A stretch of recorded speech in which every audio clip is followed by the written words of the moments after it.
নমস্কার বন্ধুরা, আমার একটা ছোট্ট ভিডিওতে তোমাদের জানাই ওয়েলকাম। দেখো, কচুয়াধামে এসে হাঁটতে হাঁটতে চলে এলাম শ্রীকৃষ্ণ রাধারানীর অষ্টসখীর মন্দিরে।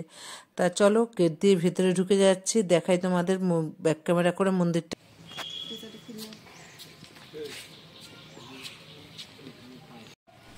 আমরা এখন মন্দিরে এসেছি তো প্রায় 12টা 10-15। তা সকালের পুজো হয়ে গেছে আর দুপুরের পুজোর সব তৈরি করছে আর কি।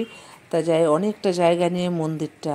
আর ওখানে দেখো যারা মানে পুজো টুজো করে আর কি, মন্দির আশ্রমে যারা থাকে তাদের থাকার ব্যবস্থা। আর এই যে দেখো পুকুর সমেত, এত সুন্দর দেখো। আর পুকুরে না অনেক মাছ রয়েছে, সেগুলো আমার মোবাইলে ধরা পড়ছে না ক্যামেরাতে। আর পুকুরের পাশে একটা ঘরে এখানে সমস্ত ঠাকুরের সামগ্রী বিক্রি হচ্ছে। আর এই যে দেখো, তোমাদের একটু দেখিয়ে দিলাম অষ্টসখীদের। আর যাই হোক, এই যে দেখে এবার বেরোচ্ছি, সেভাবে ফটো তোলা বারণ ওখানে। তো যাই হোক, যেটুকু পেরেছি তোমাদের সামনে তুলে ধরেছি।